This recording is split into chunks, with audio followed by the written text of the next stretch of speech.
Bonjour à toutes et à tous, bienvenue dans notre émission hebdomadaire préparée par la rédaction française de la radio tchèque. On parlera photo en début d'émission avec le don exceptionnel fait par le photographe tchèque Josef Koudelka à son pays d'origine.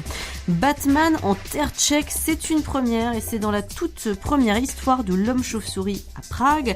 Enfin, reportage en France où une troupe d'aviateurs tchèques a récemment fait la démonstration de ses acrobaties aériennes avec des avions de la Première Guerre mondiale.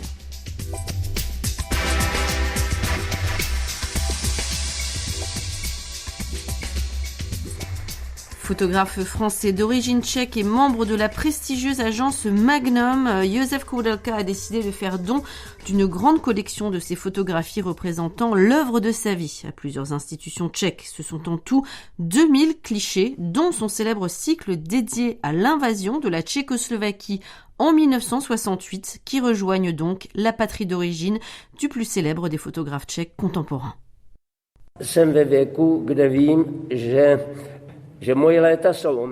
Je suis à un âge où je sais que mes années sont limitées et j'essaie de terminer la plupart des choses qui sont possibles. Avant, je pensais qu'une fois que je ne serais plus là, personne ne pourrait toucher à ce que j'ai fait. Aujourd'hui, je découvre que j'ai 30 000 contacts de films que j'ai réalisés pendant 30 ans. La photographie et les voyages ont toujours été une priorité pour moi. Maintenant que je ne peux plus voyager, que j'essaie de mettre de l'ordre dans mes affaires, je dois examiner ces 30 000 contacts et voir ce qu'ils contiennent. Parce que quand je ne serai plus là, personne ne sera en mesure de le faire. À 83 ans, le photographe Josef Koudelka met de l'ordre dans sa vie et dans ses archives, une vie remplie, dédiée à la photographie, en éternel nomade depuis son émigration de Tchécoslovaquie en 1970 et que seul l'âge et la santé, il se déplace aujourd'hui avec une canne, ont freiné dans ses pérégrinations comme il le reconnaît lui-même. Ce que d'aucuns qualifieraient de bilan d'une vie, Josef Koudelka lui confère une dimension particulière en faisant don de 2000 photographies à son pays d'origine, un demi-siècle après l'avoir quitté.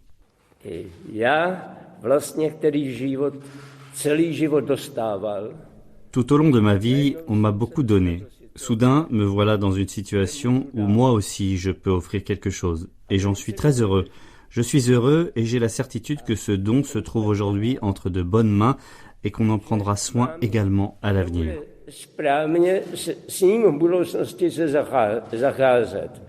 La plus grande partie de cette donation, soit 1800 photographies, dont celle issue du célèbre cycle Invasion, est destinée au musée des arts décoratifs de Prague, tandis que le musée national et la galerie Morav de Brno se partagent le reste. Les négociations relatives à cette donation ont duré plusieurs années et ont porté principalement sur les conditions générales qui comprennent le mode de stockage des œuvres, la possibilité de contrôler ces conditions de stockage, les droits d'auteur, les prêts à d'autres musées et ainsi de suite.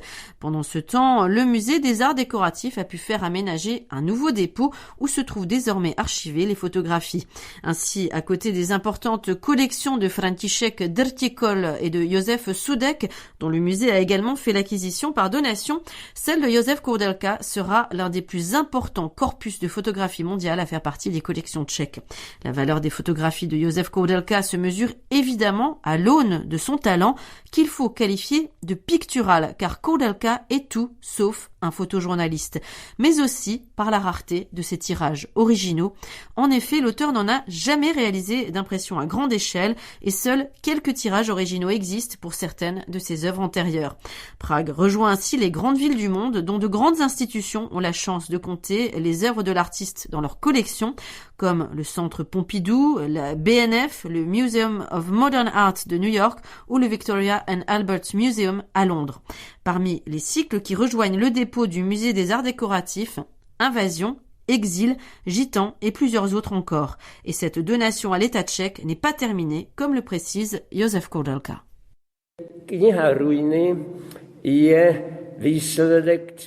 Mon livre Ruines est le résultat de 30 ans de voyage dans les pays du bassin méditerranéen que j'ai visité au moins 2 fois. Je me suis rendu dans plus de 200 des plus importants sites archéologiques de cette région. Le résultat, c'est une grande exposition qui a été montrée pour la première fois à Paris avant d'aller à Rome. L'année prochaine, elle devrait être visible à Athènes. Une fois qu'elle aura fini de circuler, c'est sûr, elle viendra ici, en République tchèque.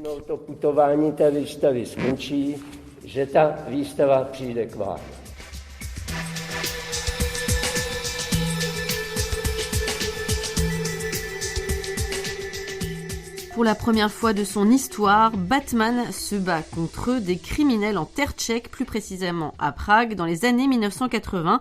Dans ce récit, le super-héros masqué essaie de faire échouer les plans d'un groupe communiste mystique. L'histoire fait partie de l'anthologie de Batman publiée par DC Comics le 16 septembre dernier. Zoé Sama. Le personnage de Batman, alias Bruce Wayne, a célébré son 82e anniversaire cette année. Pour fêter cet anniversaire, les éditions DC Comics ont décidé d'envoyer le Chevalier Noir loin de Gotham City. Dans Batman The World, le personnage doit affronter des méchants dans 14 pays. Des auteurs et des artistes de chacun des pays ont été sélectionnés pour écrire et dessiner les mésaventures que le héros à la cape doit surmonter. Pour la République tchèque, DC Comics a choisi l'artiste Michal Soranek et l'écrivain Štěpán Kopčeva pour monter une histoire longue de 10 pages. Ce dernier explique pourquoi il a choisi la Prague des années 1980 comme scène. L'histoire se déroule pendant la guerre froide. Comme prologue, j'ai voulu faire un épisode à la cour de l'empereur Rodolphe II. Cependant, nous avons dû couper cette partie car l'histoire était trop longue. Nous avons choisi les années 1980 car nous pensions que les méchants que Batman pouvait y rencontrer étaient particulièrement intéressants. Nous nous sommes basés sur les ennemis évoqués dans les archives car un institut du comité central du Parti communiste travaillait sur les activités paranormales en essayant de développer des armes psychokinétiques.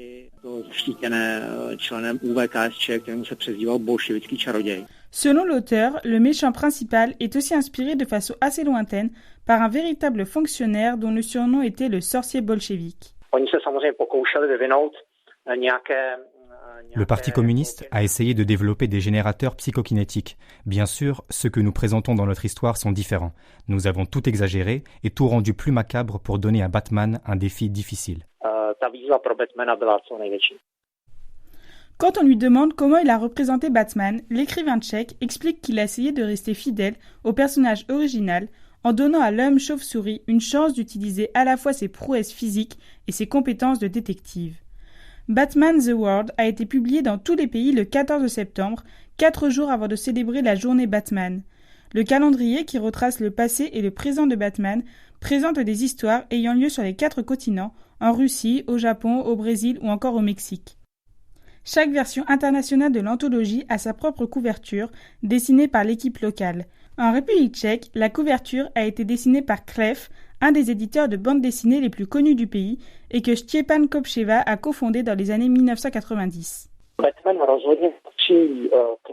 Batman est certainement l'une des bandes dessinées les plus populaires en République tchèque. Même si je ne fais plus partie de Klev, mes anciens collègues me disent que le manga et que la bande dessinée du Chevalier Noir se vendent toujours très bien dans notre pays. Il assure enfin qu'avoir envoyé Batman à Prague dans la nouvelle anthologie est un bon signe pour le développement du marché de la bande dessinée en Tchéquie.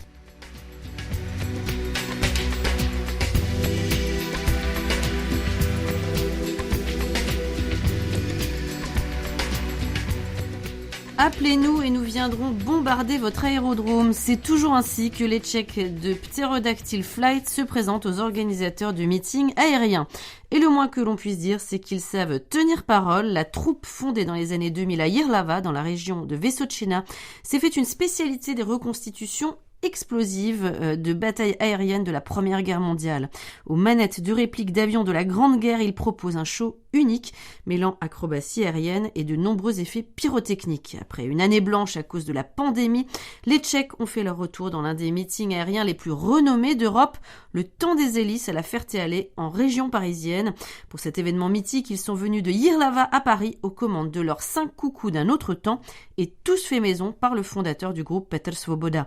2 Fokker allemands, un Morane Saunier français, un SE5 et un Sopwith britannique. Thibaut Maillet était sur place à leur arrivée.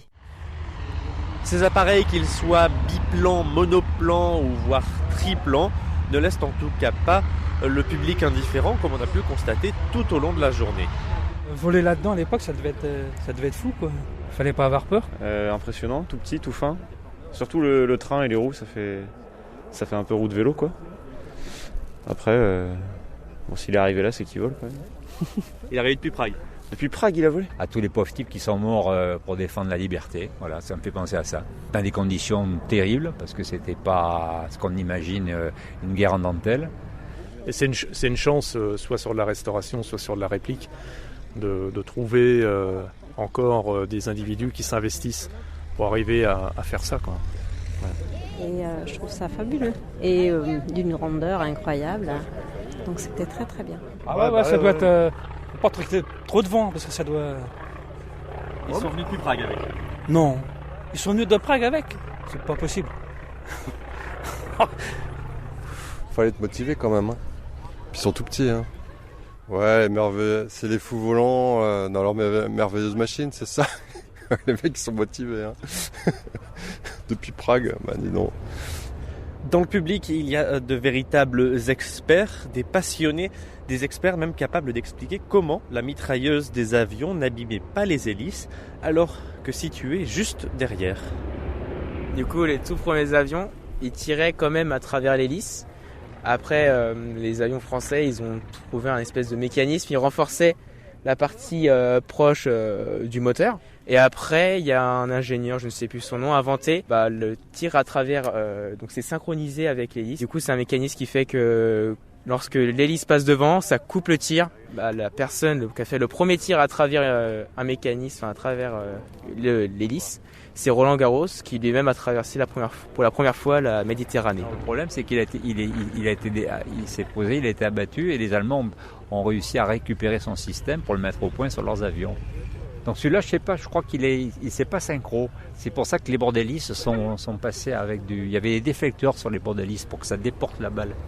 La présentation pas comme les autres des Tchèques a été très bien accueillie lors du spectacle de la veille, mais l'organisation de l'association Jean-Baptiste Salis avait à la base quelques craintes à propos de ce show, notamment à cause de la pyrotechnique, mais également des acteurs présents au sol sur la piste, ce qui demandait beaucoup d'installation, d'organisation et puis ensuite de démontage. Pour en parler, on doit justement rencontrer le directeur des vols de la JBS. Ici on fait un peu l'histoire de l'aviation et ça commence par les événements de 14-18. On a quelques avions qui représentent ça. Et quand j'ai vu ce que faisait le groupe tchèque, avec toute une mise en scène, j'ai trouvé ça tout à fait adapté à notre meeting. D'ailleurs, ça s'est passé hier, la première représentation, et les échos que j'en ai sont très positifs. Les gens ont vraiment apprécié. Et vous, de votre point de vue qui surplombez la piste ici, je ne sais pas si vous avez eu le temps de regarder un petit peu, qu'est-ce que vous en avez pensé vous-même ? J'ai regardé, je suis même obligé de regarder puisque il faut que je regarde si tout se passe bien dans les règles de sécurité et les normes, etc. Et de ce que j'en ai vu, c'est très sympa, c'est très dynamique, etc. En plus, ça s'est bien passé, j'avais quelques craintes parce que quand même, ils ont du matériel, ils ont des explosifs, etc. J'avais peur que ça rentre pas tout à fait dans le cadre réglementaire français. Et finalement, ils ont fait tout ça comme il fallait et ça s'est très bien passé. Tout s'est bien passé, est-ce qu'aujourd'hui vous êtes un petit peu plus serein ? Exactement, oui. Tout s'est bien passé. J'ai eu quelques craintes hier, mais finalement ça s'est bien passé. Et ça fait une sorte de grosse révision générale. Donc aujourd'hui, je pense que ça va être parfait. Je l'espère. Merci beaucoup pour le spectacle du coup. Avec plaisir. Autre cadre et organisateur, Patrick Montbrun, a participé à la présence des Tchèques en France depuis quelques années et notamment dans le meeting qu'il organise à Meaux tous les ans. Les Tchèques, ce qu'ils font est tout à fait exceptionnel. Je veux dire, on ne voit ça. Je ne connais pas d'organisme ou de groupe qui sache faire ce que font les Tchèques, ce que font les ptérodactyles.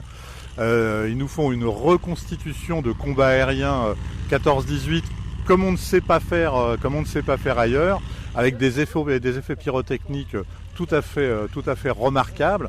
En plus, c'est une équipe qui est absolument adorable, très sympa. Donc moi, j'ai vraiment hâte de les accueillir de nouveau à Meaux, au musée de la Grande Guerre. Ça fait combien de temps qu'ils viennent chez vous à Meaux? Vous avez été parmi les premiers meetings où ils sont venus en France? Alors tout à fait, on a été parmi les premiers à les recevoir. La première fois qu'ils sont venus, c'est en 2016, à l'occasion du Meaux Air Show que nous organisons tous les 2 ans. Et pour revenir en France, donc ils viennent de Tchéquie, c'est une aventure incroyable. Alors, je les ai entendus effectivement, il leur a fallu 4 jours pour venir, c'est assez remarquable. Je crois qu'ils ont eu des péripéties à n'en plus finir. Certains n'ont pas pu se laver pendant 3 jours, ils ont pu prendre leur douche seulement hier. Ils ont eu un problème avec l'essence de leurs appareils, ce qui les a obligés à se poser en urgence. Enfin, à chaque fois, c'est une grande aventure pour eux que de venir en France.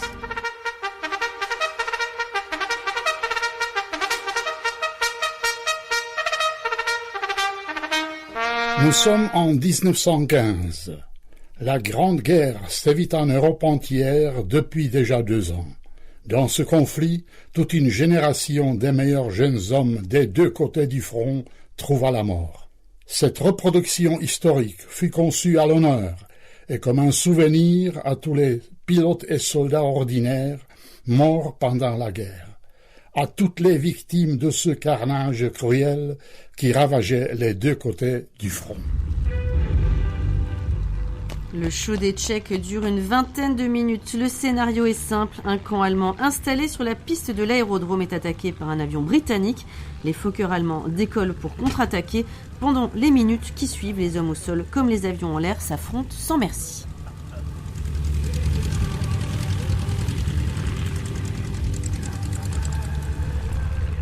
Nous sommes quelques minutes après la présentation. Les Tchèques ont eu le temps de ranger leur matériel, de se détendre enfin après 2 représentations et des nuits particulièrement courtes. On va retrouver en attendant Petr Svoboda, c'est le chef et le fondateur de ce groupe Pterodactyl Flight. Il est à l'initiative et il est le principal créateur de ces avions depuis maintenant 20 ans.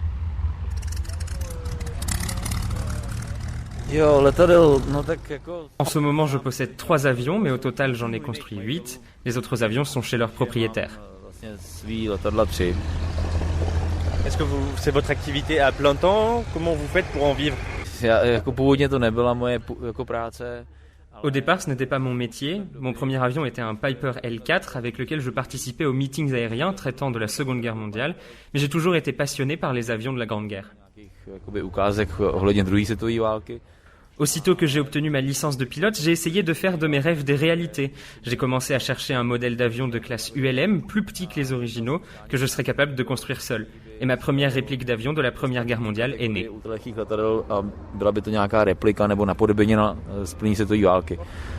Pourquoi vous avez choisi le réalisme historique plutôt que faire quelque chose, par exemple, d'artistique dans votre présentation?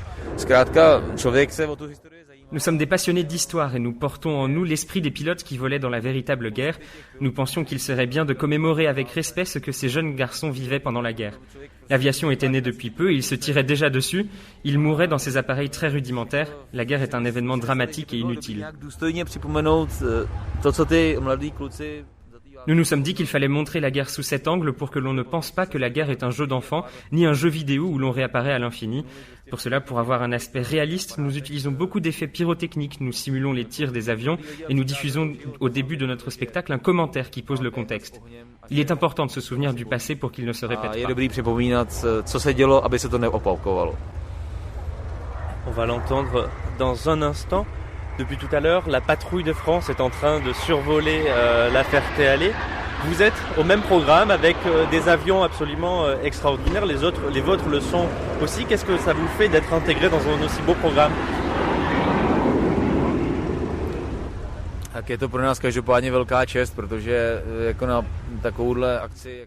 Pour nous, c'est un grand honneur parce qu'un meeting aérien comme celui de la Ferté-Alais n'invite pas n'importe qui. C'est une reconnaissance de nos efforts et un sentiment agréable que d'être accepté aux côtés des meilleurs pilotes, des gens qui savent faire des choses incroyables dans le ciel.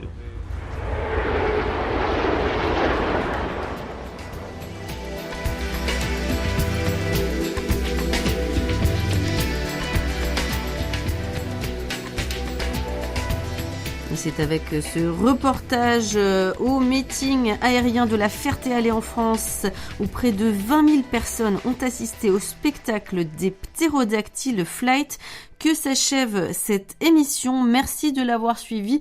Merci à toutes et à tous de votre fidélité. À la semaine prochaine. Ahoy!